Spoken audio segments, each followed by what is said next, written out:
Welcome back to Firmer Ground from SRM, where we explore trends and strategies impacting the current and future state of financial institutions in North America and across the globe. My name is Neil Doherty, host of today's podcast and Managing Director of Global Marketing at SRM. Every episode features perspectives from the world of banking and financial services, including thought leaders here at SRM, executives at future-thinking financial institutions, and other experts from all corners of the industry. In this episode, I speak with our colleague Josh Herman. Josh joined us recently after impressive stints at Frankenmuth Credit Union, and before that as a regulator at the NCUA. Josh has an intimate understanding of risk management in the digital asset space, among other specialties. He's a great asset to our clients who are looking to innovate and prepare for the future of banking. We hope you enjoy the conversation and let us know what topics you'd like to hear about on the next podcast. All right. Well, hi, everyone. Neil Doherty here, Managing Director of Global Marketing at SRM. And my guest today in the studio is Josh Herman. And Josh is a director here at SRM. He works closely with clients across the areas of digital assets and risk management, innovation planning. And as a former regulator, Josh brings an insider's perspective to evolving risk-reward scenarios for financial institutions. So welcome, Josh. Excited to have you here on the Firmer Ground podcast and hope all is well. How's it going? Thanks for having me, Neil. It's great to be a part of SRM and join you on this podcast. Yeah, absolutely. And I know you've covered a few podcasts recently, so this should be pretty common for you at this point. I know you've had a few different conversations as of late. But what I was curious about, and I think our listeners would like to know, is just kind of thinking about, what's it like making the leap from first, an examiner and a regulator to, them being on the credit union strategy side and now working as a consultant and helping leaders across the country and banks and credit unions. What do you think you're taking from those roles, and what kind of puts you in a unique position to help our clients out today? Yeah, that's that's an interesting question. It kind of makes me go back and reflect on the past decade here or so. But as I've moved through my career, it's definitely been an adjustment at each stop. But looking back, it's been a very natural adjustment. I've always found fulfillment, especially my career, in taking knowledge and taking experience and taking my perspective and helping FIs navigate paths, especially paths that appear complex. And just a quick sidestep, I think a lot of times complexity on the outside is not always the truth of a situation. I think educating and gaining more knowledge about a situation helps pull away that first layer of complexity to where it actually becomes more of a normal type situation. Mm-hmm. Um, And that makes sense. Our conversations have always been kind of going down that path, which I love, is the idea that like what may initially seem complex, if you just kind of break it down into, very distinct parts and, assess what you're working with, oftentimes it's a little bit simpler than you think. And so, I was hoping you would talk about that a little bit today. So I'm glad that you jumped in and kind of, added that wrinkle to start. So thanks. yeah, it's a pseudo complexity. That's the way that I started. We go down paths that might appear super risky or something that we're unfamiliar with. I think it's very common to just say that that's too complex. But kind of to what you said, the more that you dive into something, the more educated you become. I mean, it doesn't appear complex at all. When I first started driving a car a long time ago, I thought, oh, that looks very complex. It looks very difficult. And obviously, the more that I've been driving in my life, the less complex it definitely is on a daily basis. And I think that applies the same way in the banking space as well. Something can appear complex, but I like to deem it pseudo complex because it's a false complexity until you become educated. Sure. And do you think you took kind of some of that knowledge out of, being on the examiner and regulator side? For sure. And on the examiner side, um, you're expected to have a surface level understanding of kind of everything going on in the industry, but then there's times that it requires a deep dive knowledge, and so that self education. Every credit union does something differently, even the same task. And so a lending platform or a lending program seems very straightforward, at least from a topic standpoint. But every credit union, whether from a policy standpoint, procedure standpoint, a process standpoint, the way the product is communicated, all of that is going to be very different. So one of the big takeaways from NCUA was the way you're doing something is going to be different from another institution, but having the global perspective of Just because you're doing it differently doesn't make it more risky, has definitely helped navigate the career path of diving into things, pulling things apart, and making them more simplistic. I like that. I like that analogy. And you mentioned the term global, so let's kind of use that as a segue, right? So, let's talk a little bit about how the role of banks and credit unions in the community at large is changing. And how do you see that going right now? I don't know if you listened, but I was chatting with one of our clients, Travis, on the previous podcast, and he was talking a lot about the role of the credit union specifically in trying to help with affordable housing and being creative and doing different things that will ultimately help them to continue their mission and to help their community. And I think there are just so many kind of changing criteria and elements of the way our modern America and beyond looks today. So I'm just curious, how do you think banks and credit unions and their role in the community is changing, and how are they meeting that call to action? I think from a credit union standpoint and a community banking standpoint, the role is is changing, and I think it's changing for the good. I think there's a few different aspects to look at when it comes in. I think the first one is community engagement.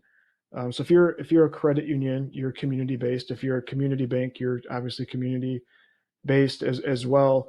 And at least from my perspective, I'm seeing an increasing role taking place in those communities. So whether it's providing education to schools, and so credit unions, community banks will actually send employees to these classrooms and they'll teach financial education courses, which is fantastic to see. They'll put on things called reality fairs, where the students at the school actually for a day pretend like they're going out into the real world, and they have to make banking decisions and purchasing decisions and expense decisions and overall life strategy decisions and career paths. And credit unions are involved in those in the schools. Then they're providing financial education to the actual communities. And so whether it's seminars in a credit union community room, or there's credit unions going out in the communities and educating businesses, they're providing financial education not just to the schools but to the communities. And we're seeing a lot of increased focus on supporting local businesses.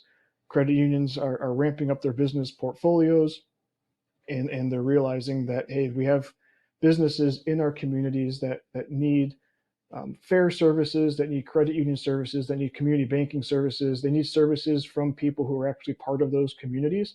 And so they're granting loans, they're granting really good deposit products.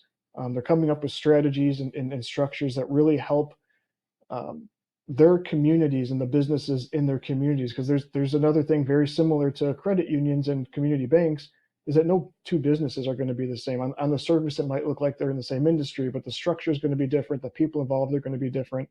And so when you have community bankers and community credit unions actually in that space, they know who they're dealing with and they can tailor the products to those specific needs.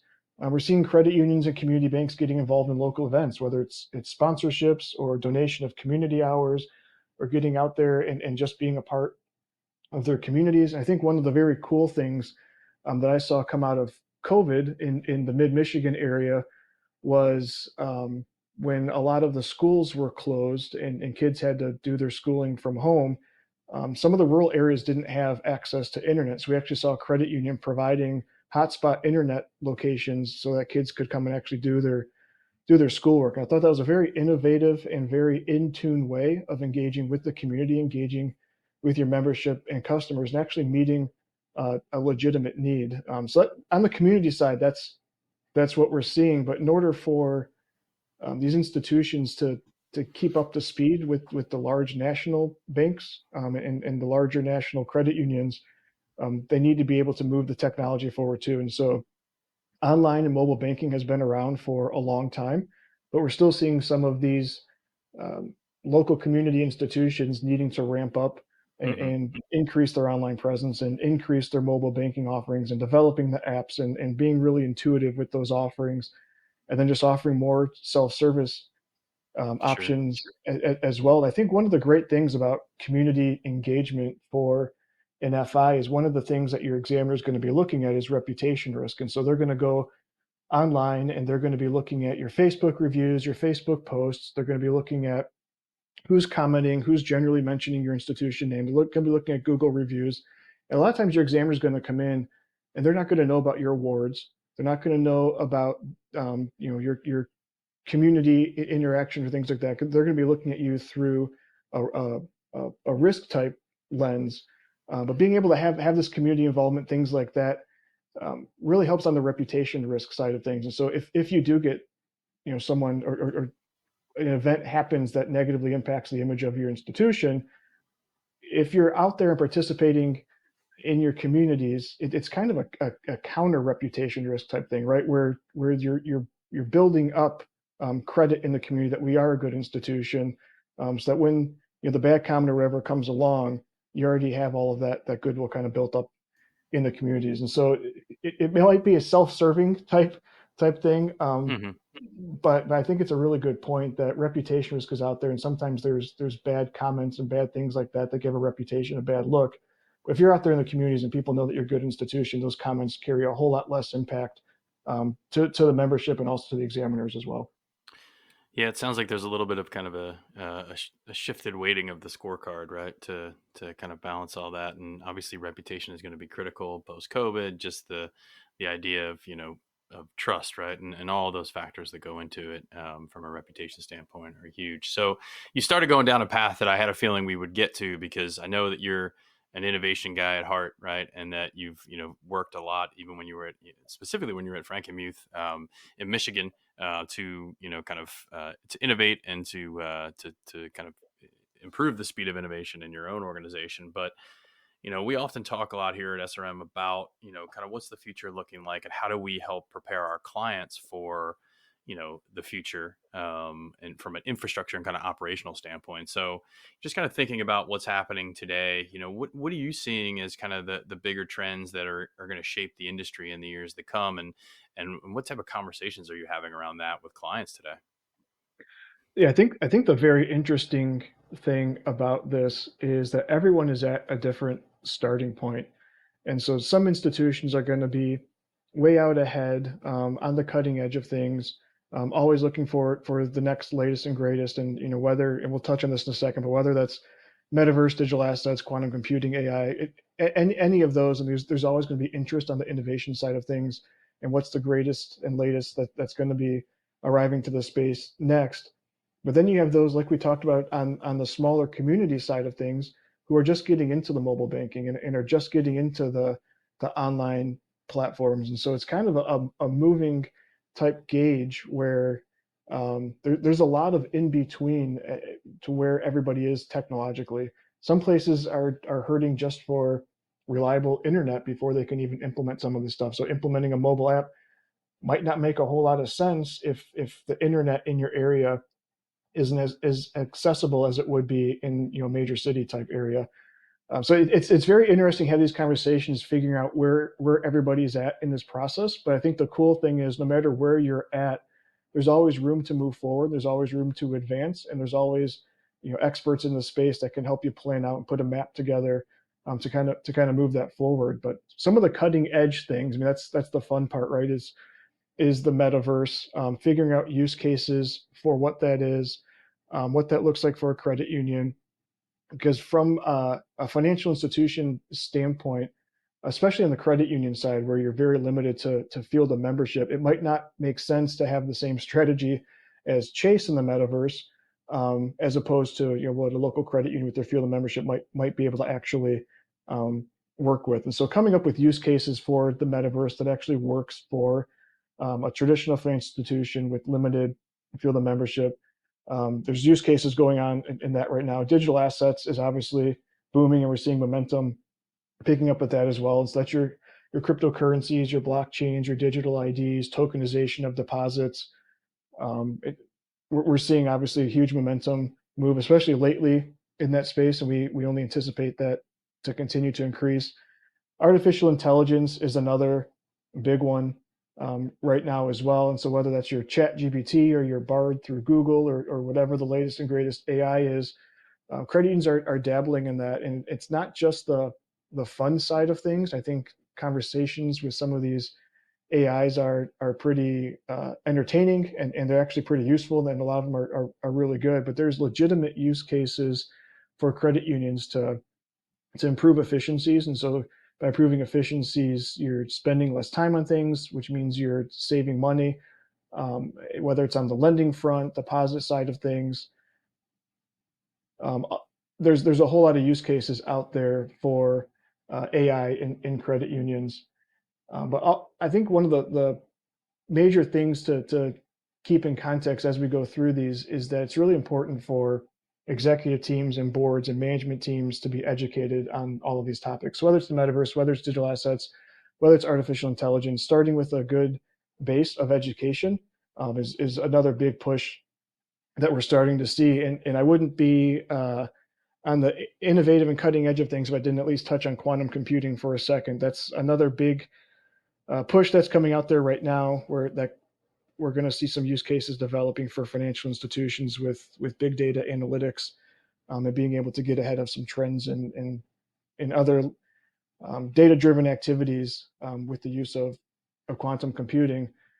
And again, it's important that as you navigate through these, and SRM is on the cutting edge of a lot of these technologies, it's important to understand the risks associated with them as well. And so whether it's something more traditional, a use case, for example, a lending platform or auto decisioning or something like that, or it's something more cutting edge, risks exist in both of those. And so it's not that something's more risky than the other. I think Warren Buffett has the quote that says, the greatest risk is not knowing basically what you're talking about.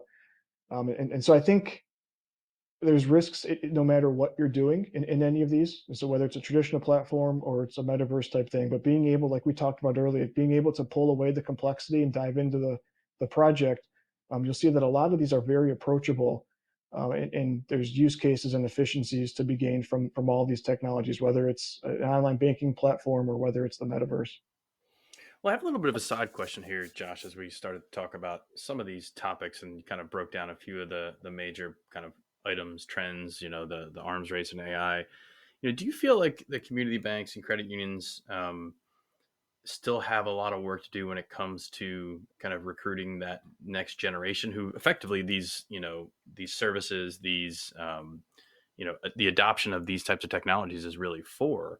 Do you feel like there's still a need to kind of understand and know the younger generations first, and what sort of makes them tick and bring them back into the fold? Obviously, if they're still going to be in the field of membership on the credit union side, but just curious, because it seems to me that a lot of the work that we're doing is preparing for the future that's been driven by this younger generation, and I'm curious if you think that the work that's being done today is if it's appropriate, if there's still room for improvement, of kind of what you're seeing in that space in terms of that ability to attract the next generations of consumers, the folks who will ultimately be making bigger life decisions. I know that the decisions that they're making right now may be a little bit different than prior generations at certain points, but I'm just kind of curious, where you think that's trending for community banks or credit unions.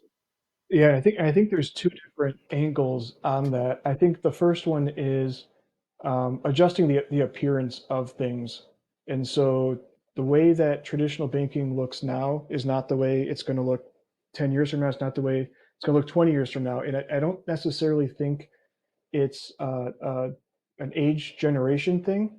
I think it's just the evolution of the way that things are looking. So from an app perspective, I mean, apps are looking different. They're becoming more user friendly, and a cash app is not going to look like a Chase Bank app. But I think banking apps want to look more like a cash app type thing because that's what everybody's using right now. And as that generation comes up, they're going to be looking for similar experiences. And so I think that's one side of it. But I think the other part of it is it's not necessarily um, an age thing. This kind of goes back with what I was saying. It's more of just a technological advancement. And so I'm not part of the younger generation, but the more that I use some of these apps, the more I want my traditional FIs to become more user friendly. And part of the issue with the reason they don't, number one is they've always done it that way. And so why invest the funds to change? That's one of them.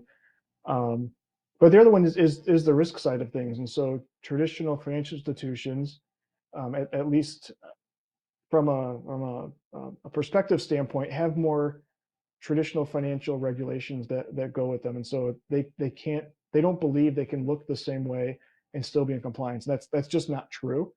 But to answer your question, I think we are going to be seeing a whole lot of transitions and a whole lot of changes on the way that things look. But I don't necessarily think it's a generational thing. I think it's just the evolving of the space, and the generation coming up just happens to be associated with that movement, because there's people um, more seasoned than I am that I think are far more advanced in some of these things and far more on the cutting edge. But we're definitely going to continue to see evolution of space. And it's something that credit unions need to do. I mean, to your point, um, if you want to continue to attract membership, you're going to have to innovate, and you're going to have to go with the way that things are looking. Otherwise, you're going to look archaic, and no one's going to want to bank with an archaic system. Right. Well, and I think that we've seen shifts where, you know, people nowadays are looking at it as more of, it's not banking separated from life, but banking is just kind of part of and integrated into everything they do. Right. And obviously our mobile phone addictions and all the things that we're connected to, nonstop now have kind of, furthered that. But I think there's just less of kind of a separation there, of those things. And so it'll be interesting to see, how a more traditional financial institution will rise to the occasion. And I'm sure they will. I know, so many of our clients in the credit union community banking space have really invested in, making sure they're answering the bell for their customers. And I'm sure that they're working very hard to think through that next generation. So it was just kind of a side question. But going back to one other thing you mentioned, it seems like, AI is sort of the darling topic right now, and something that, people are potentially, chasing a little bit in terms of being able to, say that they've implemented in one shape or form. What I was curious about is just, based on the clients and the folks you're talking to in the industry, where do you think some of the best applications of AI are living right now, in financial services? I'm curious to get your take on that. Yeah, and I kind of see that mirroring um, the digital asset side of things, right? So the fun thing to do is buying and selling and holding Bitcoin and Ethereum and some of these other tokens, and that's fun to do. And there's a use case for it, and I think FIs should be looking to adopt solutions like that. But the real use cases outside of the currency is the underlying technology, right? So it's the blockchain and things like that can improve efficiencies, improve privacy, um, or security, improve transparency where you need it to. So I view AI kind of the same way. And so these conversational, contextual AI type things, where you're talking to a chat GPT, or you're talking to a Bard, or you're talking to one of these AI solutions. I think that's really fun to do. And I think it's drawing a lot of people into the AI space. I think there's a lot of pros and cons to what we're doing. I get into arguments with ChatGPT and Bard quite frequently, because what they're telling me is wrong. And you drill them down to the point where they tell you that what they've been telling you is wrong, and you're like, well, hold on a second. You're like, we've just been talking as if this was truth for the past 45 minutes. Actually, one of them tell me information about a company, some really large revenue numbers, and I go, are you sure that's right? They go, no. It's actually half of that, and so it's however many millions in revenue, and they're this size. I go, are you sure that's right, Bart? And they go, nope, we were just saying that as an example. I was like, well, you just told me factually incorrect information twice. And so while it's fun, it does have to kind of be taken with a grain of salt type thing, where Right. there is going to be some of those inaccuracies. But that's the fun side of it. And so the other side of it for financial institutions is, I mean, chatbots is one way that you can implement AI, and I think it can cut down a lot of contact center call times, and help field a lot of the more um, normal routine task type things. At least at a service level now, and I know there's more AI solutions that can do more than just that, but it at least relieves some of the more or less tasks that don't necessarily need a human involvement. And then we can see it on the lending side of things, with decisioning. One of the cool things that isn't necessarily related directly to a financial institution, but on the auditing side, so auditing firms audit financial institutions, is they can actually ingest all of your financial institution data, all of your transactions, and they can spit out in a matter of quick time which ones they would consider to be high risk transactions and moderate and low. So even from an auditor perspective, you can go in and use AI and narrow your focus and become a whole lot more efficient. And so there's the use cases for AI. I think we're just starting to touch on the surface of what it can do. And there's this quote going around the internet. I'm gonna steal it too. That AI is not gonna steal anyone's job, but it you need to understand what you're doing, and the people who understand AI are the ones going to be taking the people's jobs who don't understand AI because it's kind of a cycle right now, and it's time for everybody to kind of get up to speed and educated on it, so they can stay up to speed and educated on the AI side of things. But I think we're just to answer your question, I think we're just touching the surface of what this can do. Hmm. It's really cool, but it's also important to stay educated on it. Yeah, for sure. And we'll skip the conversation about kind of good versus evil in AI. We're not going to get into that today. I think we're going to assume that there are really strong applications operationally for financial services here, and we know there's it's worth taking a look at, right? I love the fact that you mentioned the decisioning piece because I think that people often talk about these sort of shortcut scenarios with ChatGPT and Bard, but that's using data, right, to make better decisions. And I think that's probably a good segue too. You mentioned the importance of data and kind of the data analytics era that we're in earlier, and I was hoping you could just kind of expand on that a little bit in terms of how you think FIs can use data analytics to improve their operations, improve customer service, improve their outputs, and maybe it's what you're seeing already in terms of kind of improving the data to improve the company. I'm curious what your take on that is. Yeah, so the number one data, at least from my perspective, that any business in the world wants is your financial data. I mean, I can tell you anything that I want that I am as a person, but if you look at my banking records and my transactions, you're going to understand me much more as a person than if I were to sit here and try to tell you about who I am.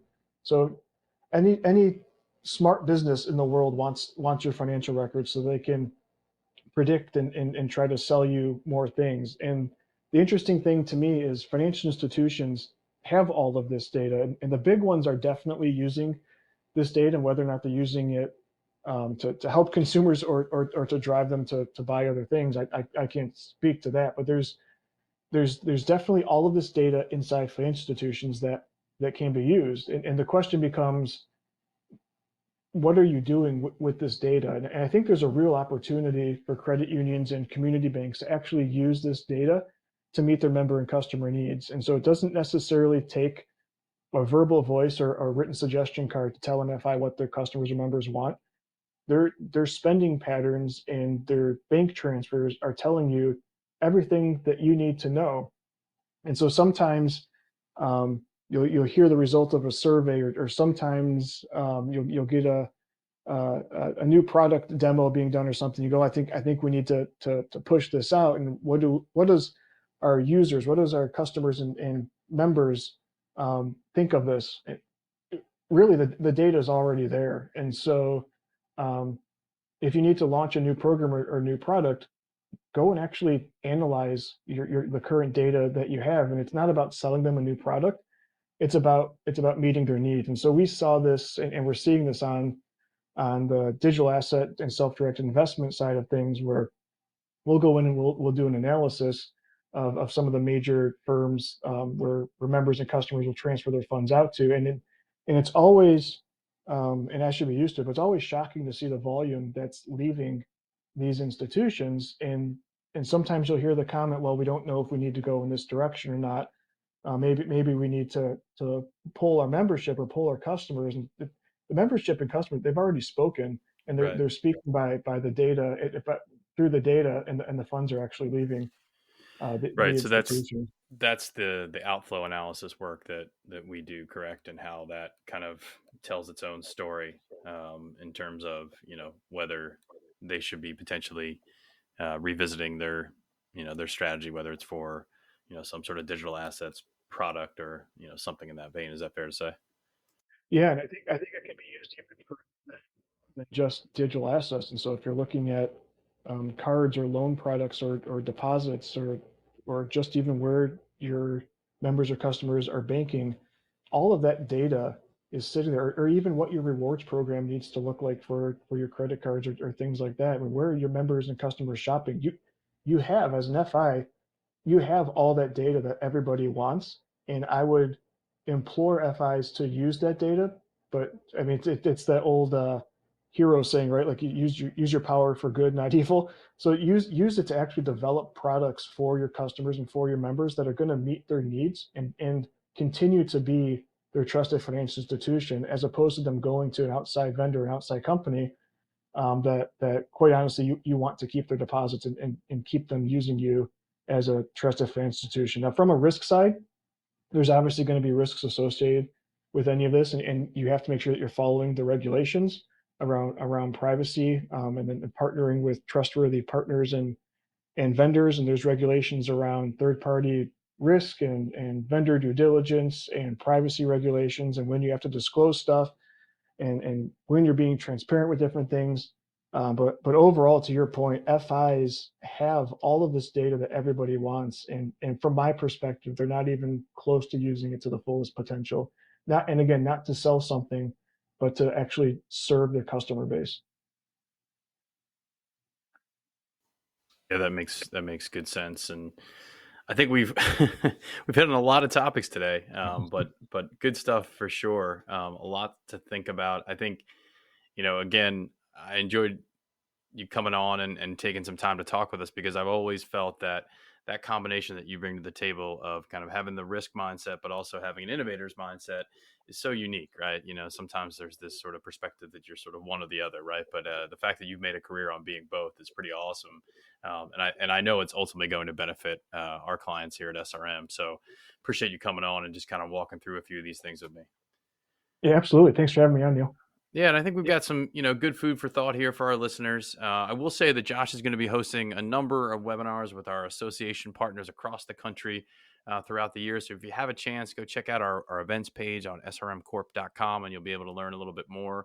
And obviously stick with us on social media. You'll see where Josh and his colleagues are going to be throughout the year, talking about topics of interest, across the kind of digital transformation, in financial services spectrum. There's a lot that we cover these days. And we, obviously are working with our customers to understand, where the opportunities are and how we can help them from an education standpoint. I know, Josh, you hit on education a good bit in this conversation, and it can never be underestimated in terms of the value of education. And I'd also encourage anyone who's interested in more about the topics we've covered to reach out and connect with, Josh on LinkedIn.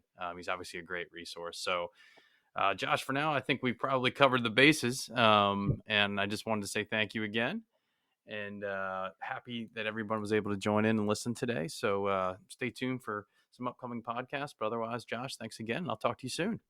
Awesome. Thanks, Neil. Appreciate it. All right. Take care now. Goodbye, folks. Thanks for listening to Firmer Ground from SRM. Please stay tuned for our upcoming podcast, including a conversation with the former chairman of the NCUA, Rodney Hood. Until then, you can visit us at srmcorp.com or on LinkedIn and Twitter.